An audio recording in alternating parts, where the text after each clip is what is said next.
10 minute में वो 5-7 minute तो रोया है पहले।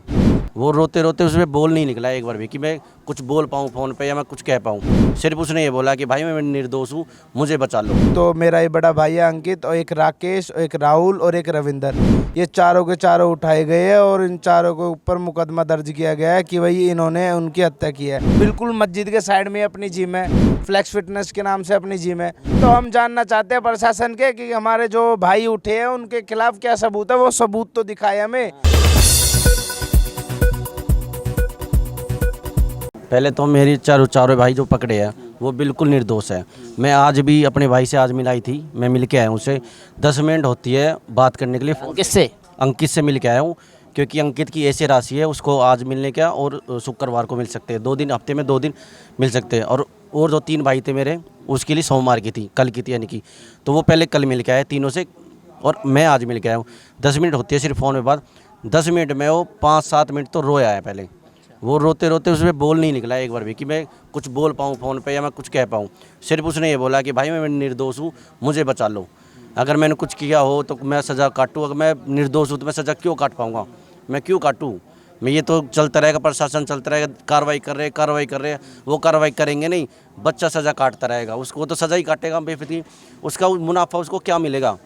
देखो उस वजह से मैं उसने 2 मिनट बात हुई है, नहीं तो 8 मिनट तो वो सिर्फ रोया है फ़ोन पे।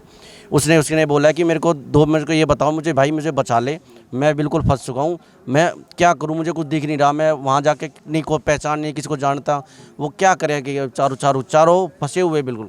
वो एक ही नहीं, चारों ऐसे हो गए कि हमने कर क्या दिया। हम एकदम ऐसी जगह आ गए हैं वहाँ जहाँ कुछ उनको दिख नहीं रहा है, बिल्कुल भी कुछ भी नहीं पहचान रहा ना। हम किससे बात करें। 2 मिनट में उन्होंने क्या कहा? 2 मिनट में सिर्फ ये बोला कि भाई मेरे को बचा ले। मैंने उससे पूछा कि तू मुझे सच बता, अगर तू है। उसने साफ साफ मना किया है कि भाई मैंने कुछ नहीं किया, मेरे को फंसा दिया, कैसे नाम लिया, किसने लिया। उनके साथ जाती भी हुई है। मैंने पूछा कि भाई क्या टॉर्चर किया तुम्हारे साथ, जब सीआई वाले या पुलिस वाले जो इसको यहाँ से सीधा पकड़ के ले गए, उनको सीधा हमने पूछा भी उनसे, पुलिस वालों से, मगर ये बताओ हमको कि लेके कहाँ जा रहे हो, क्योंकि उनको लेके जाए हम ये तो देखें, हमें जानना कहाँ पे है बच्चे के पास। उन्होंने साहब ये बोला कि मिल ले 56 थाने मिल लेना, 56 थाने मिल लेना। हम सीधा यहाँ से जब बच्चे को 4 बजे ले गए, हम सीधा 56 थाने में गए। 56 थाने में जाते ही उन्होंने वहाँ जाके 2-3 पुलिस वाले थे, खाली था पुलिस स्टेशन। हमने पूछा थाने में जाके, मैं हमारे बच्चे आए, वो कहाँ पे है, चारों बच्चे आए हैं। उन्होंने साफ मना कर दिया कि हाँ नहीं है बच्चे, यहाँ पे नहीं आए।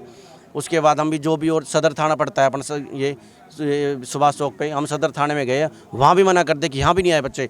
तो हम ये कन्फ्यूज़ हो गए कि लेके कौन गए, ये कैसे क्या हो, क्योंकि हम कुछ भी नहीं पता था। हमें भी जो ये घटना हुई है ये भी हमें सुबह पता लगी कि यहाँ मस्जिद में कुछ लोग अदरवाइज 120 समथिंग बता रहे हैं कि ये आज के दंगा फसाद कर दिया। इसमें हमारे कोई बच्चे नहीं थे। हमने और भी पता किया इधर उधर से, भाई कौन कौन थे, कुछ भी नहीं पता है तो ना। टारगेट इन्हीं बच्चों को क्यों किया पुलिस ने? भाई ये पता नहीं इनको टारगेट क्यों किया है। क्यों एक्चुअली पहले तो हमारी वहाँ जिम है, बिल्कुल मस्जिद के बिल्कुल टच अपनी जिम है, वहीं पे बच्चे जाते हैं। हमारा बाकायदा फ़ोन नंबर भी है, by name by phone number gym पे वहाँ टका हुआ है। और वो ये कि सबसे पहले तो बात ये कि मस्जिद का सबसे पहले तिगरा गांव पड़ता है, तिगरे गांव को टारगेट करेंगे। वो तो किसी ना किसी बच्चे को उठाएंगे और डालेंगे, अपना नाम हटाएंगे भी हमने इन बच्चों को अरेस्ट कर लिया, ये हो गया। आपका कहना खाना पूर्ति के लिए जल्दबाजी में बच्चों को उठाया गया? जी बिल्कुल उठाया है, क्योंकि ये जो कांड जो बता रहे हैं, ये जो दंगा हुआ है ये 1 बजे, 1:30 बजे, 1:30 बजे हुआ है।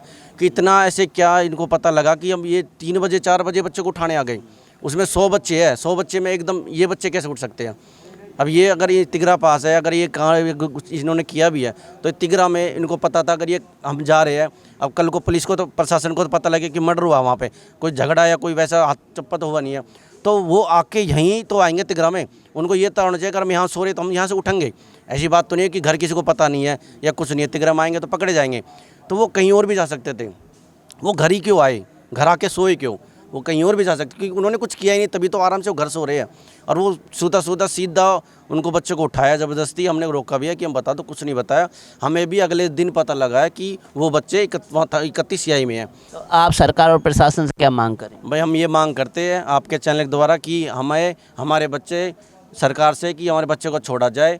और अब ये 4 बच्चे फंसे हैं, आगे बच्चे और फंसेंगे कि ये एक तो इस मस्जिद को हटाया जाए। पहला हमारा सबसे ये भी ऑप्शन है हमारे बच्चे के बाद कि ये मस्जिद हटाई जाए। आज तो ये बच्चे फंसे, कल और बच्चे फंसेंगे। क्यों? क्योंकि ये तिगरा के पास है, ये 100% फंसेंगे और ये आगे की पीढ़ी फंसेगी। अब ये बच्चे निकल जब मस्जिद टारगेट होगी तिगरा के बच्चों को उठा लिया बिल्कुल बिल्कुल आपने सही, ये जब जब मस्जिद कुछ भी पंगा होगा ये तिगरे को टारगेट किया जाएगा और तिगरा के 200% बच्चे को उठाएंगे। ये है इनका, और कुछ भी नहीं है, क्योंकि और तो मिलेगा नहीं। ये सीधा टारगेट तिगरा को करेंगे कि तिगरा में से के पास मस्जिद है, यहीं से लोग जाते हैं, कोई कैमरा में दिख गया या कोई अनदरवाइज वैसे ही जा रहा है, घूम फिर रहा है, ये दिख गया कैमरे में, ये तिगरे का, इसको पकड़ो। मोनू माने सर ने कोई वीडियो अपलोड किया जिसके जवाब में जो है हिंसा भड़की। क्या कोई एक गलत काम दूसरे गलत काम को जस्टिफाई कर सकता है? अगर उन्होंने एक गलती की तो दूसरे समाज ने जो गलती किया वो सही हो जाती है? गलत हमेशा गलत रहेगा। बाकी बात रही जो गुड़गांव में हिंसा रही, हम जो हमारा गांव या आसपास के जितने भी एरिया के लोग हैं वो काफ़ी टाइम से इस बात की जो है कानूनी लड़ाई लड़ रहे हैं। 18 साल हो गए या 15 हो गए, आज तक हमारे गांव ने उस मामले में कोई हिंसा नहीं दर्ज करवाई। तो ऐसा नहीं है कि मस्जिद आज बनी है, मस्जिद यहाँ 15-20 साल से है, हमारे गांव की तरफ से कोई हिंसा नहीं हुई। अगर किसी भी मुस्लिम भाई को आज तक कोई आपत्ति रही हो, खुले में नमाज का विवाद हुआ, बहुत सारे विवाद हुए, आज तक हमारे गांव का नाम नहीं आया। लेकिन फिर मौलाना को मारा किसने? देखो, मौलाना को मारना है कि इसका जवाब मुझे लगता है आपको पुलिस से मांगना चाहिए, क्योंकि अगर उन्होंने किसी को अरेस्ट किया है तो या तो वो सबूत दे कि भाई आपने उनको कैसे अरेस्ट किया, और उसके बाद पुलिस के पास अगर कोई सबूत होता तो वो आज तक शायद बता भी सकते थे कि मौलाना को किसने अरेस्ट की, वो मौलाना को किसने मारा है। और मुझे लगता है कि हमारे जो भाई बंद हैं वो बिल्कुल निर्दोष हैं, उनको बिना मतलब के टॉर्चर किया जा रहा है, हरास किया जा रहा है, और ग्लेम और अपीजमेंट की पॉलिटिक्स चल रही है कि कुछ हिंदुओं को जेल में डाल दो तो उससे शायद दूसरी कम्युनिटी ये कहे कि भाई हाँ उनके भी पकड़े जा रहे हैं। पर हमारे जो भाई हैं वो बिल्कुल उसमें निर्दोष हैं, उनका इस चीज़ से कोई लेना देना नहीं है। अब इस सब घटनाक्रम के बाद कितना लग रहा है कि भाईचारा कायम रह पाएगा हिंदू मुस्लिम भाइयों के बीच? देखो, हमारी तरफ से मुस्लिम भाइयों के हमारे मन में कुछ नहीं है। हम अभी भी उनसे हाथ जोड़ के रिक्वेस्ट करते हैं कि आप जहाँ हैं आपके जो काम धंधे उनको बनाए रखें और उनको आगे बढ़ाते रहें। हमें ना उनसे पहले कोई दिक्कत थी, ना आज हमें उनसे कोई दिक्कत है। हमें प्रशासन के साथ हमारी लड़ाई है जो हमारे साथ अन्याय हुआ है। मेवात जैसी घटनाएं होती हैं तो फिर दिक्कत बनी जाती है। देखो, मेवात जैसी घटनाएं ये कुछ ऐसे पहली बार मेवात में नहीं हुआ है, इससे पहले भी तावड़ू में पिछले 2-3 साल में हिंसाओं का दौर लगातार चलता रहा है। पर जब उस चीज़ में पॉलिटिक्स घुस जाती है तो वो बात बड़ी हो जाती है। तो मुझे लगता है कि हमारा गांव जैसे पहले था, आज भी लोगों की भावना बिल्कुल उसी तरह बनी हुई है। हम आहत हैं सिर्फ इस चीज़ से कि हमें निशाना बनाया जा रहा है बिना किसी क्राइम में इन्वॉल्व हुए। हमारे कोई बच्चे उस क्राइम में इन्वॉल्व नहीं हैं, कोई हमारा उस चीज़ से लेना देना नहीं है। आज भी हमारे गांव में मुस्लिम भाई रह रहे हैं, उससे पहले भी रह रहे थे। किसी ने कोई शिकायत, आज तक हमारे थाने जो लगते हैं किसी में भी पिछले 20 साल में ये कंप्लेंट गई हो कि किसी मुस्लिम भाई को परेशान किया है, तो ऐसा क्या हो गया? हम उस चीज़ पे आज भी कायम है कि हमें किसी मुस्लिम भाई से कोई परेशानी नहीं है।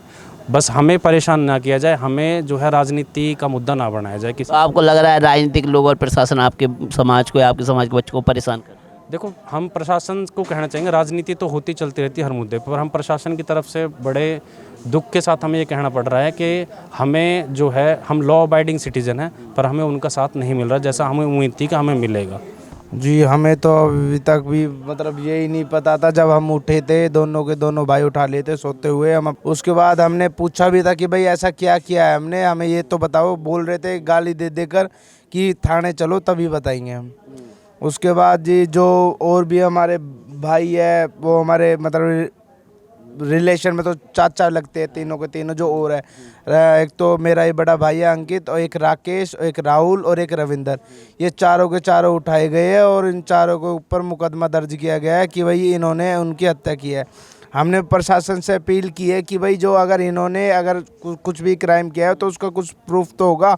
अपने बिना बेगुनाह मतलब लड़कों को या हमारे भाइयों को क्यों उठाया, उस चीज़ का हम प्रशासन से जवाब मांगना चाहते हैं। और प्रशासन की अपनी मनचाही मर्जी चल रही है, ना किसी की सुन रही है ना कुछ, और जो भी कोई जाता है तो उसे गाली दे रही है। तो आपके परिवार को टारगेट करके चारों बच्चे आप ही परिवार के क्यों उठाएगा?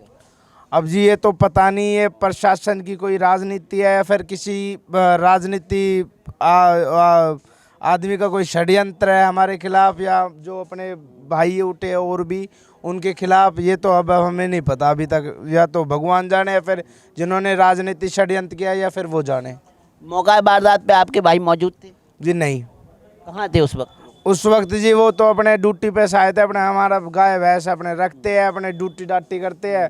कोई ऐसे भी नहीं कि भाई हम तो भाई शुरू से ही ऐसा करते आ रहे हैं। और अपनी वहाँ जिम भी है, हम तो अपने जिम पे भी जाते हैं वहाँ। अब ये थोड़ी ना प्रशासन की भाई जो वहाँ जा रहा है अपने जिम जा रहा है, वहाँ अपना अपना रास्ता है वो लोगों का अपने गांव का या मस्जिद के पास में थी। हाँ जी, मस्जिद बिल्कुल मस्जिद के साइड में अपनी जिम है, फ्लेक्स फिटनेस के नाम से अपनी जिम है।